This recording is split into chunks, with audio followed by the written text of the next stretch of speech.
मराठवाड्यातील लाडक्या बहिणींना सरकारचा मोठा धक्का सरकार देण्याच्या तयारीत आहे।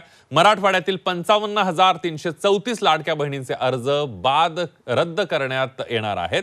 दरम्यान या लाडक्या बहिणींना त्यांचा 8वा हप्ताही मिळणार नाहीये। बघूयात। मराठवाड्यातील हजारो लाडक्या बहिणींना धक्का। 55,334 लाडक्या बहिणींचे अर्ज होणार रद्द। 54,598 लाडक्या बहिणींचे अर्ज अद्यापही अमान्य। महाराष्ट्र विधानसभा निवडणुकीनंतर लाडक्या बहिणींच्या अर्जांची छाननी सुरू करण्यात आली आहे। मराठवाड्यातील 21,97,211 पैकी 55,334 लाडक्या बहिणींचे अर्ज रद्द होणार आहे, तर 54,598 लाडक्या बहिणींचे अर्ज अद्यापही अमान्यच आहे। मराठवाड्यातील संजय गांधी योजना, शेतकरी सन्मान योजनेचा लाभ घेणाऱ्या महिलांची माहिती संकलित करणं सुरू आहे।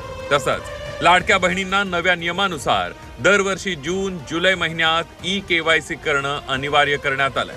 असे अनेक, नुसते याच नाही, लाडका भाऊचा सुद्धा रिव्ह्यू घ्यायचं ठरवलं त्यांनी। लाडका भावाचं अजून वेतन दिलं नाही, पुढे त्यांना नोकरी देणार सांगितलं होतं ते झालेलं नाही। त्यामुळे या सरकारने निवडणुकीच्या तोंडावर ज्या ज्या योजना जाहीर केल्या वाटतं ह्या बंद पडाव्या अशी सरकारचीच इच्छा आहे।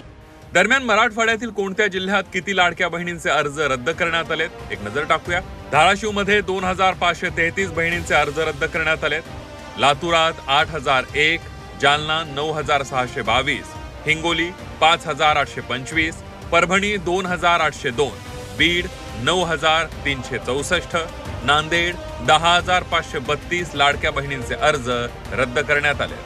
हप्ते काय आलेले नाही, नुसते मतदान करून हे करून घेतलेलं आहे।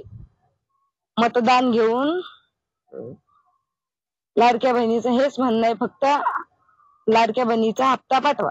लाडक्या बहिणीच्या खात्यावर 2100 रुपयाचा लाडू दिला, पण 2100 रुपये काय गेल्या 2 महिन्यापासून 1500 रुपये पण नाही आले। या सरकारने फक्त लाडक्या बहिणीला फसवले, चांगल्या पद्धतीने फसवले, कारण की त्यांचं मतदान घेऊन त्यांना निवडून यायचं होतं। मग म्हणे आमच्या लाडक्या बहिणी, अहो त्यांच्या सख्या बहिणीचे नाही झाले तर या लाडक्या बहिणीचे काय होणार आहे? कारण की ही सरकार फक्त मी वारंवार सांगते की ही सरकार फक्त फसवी आहे।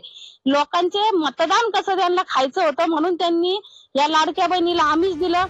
मराठवाड्यात लाडक्या बहिणींच्या अर्जांना सरकारकडून कात्री लावण्यात येते आहे। दरम्यान यावरून शरद पवारांच्या राष्ट्रवादीचे आमदार रोहित पवार यांनी ट्विट करत सरकारवर शरसंधान साधलंय। राजकीय कुरघोड्या करून राज्याचे नेते थकत नसले तरी राज्यकर्त्यांचे राज्याकडे लक्ष नसल्यानं राज्याची तिजोरी मात्र थकली आहे। कंत्राटदारांची 1,00,000 कोटींची बिलं थकली आहेत। लाडकी बहीण योजना, युवा प्रशिक्षण योजना बंद होण्याच्या मार्गावर आहे। हे सर्व बघून राज्यात नेमकं चाललंय का असा प्रश्न पडल्याशिवाय राहत नाही।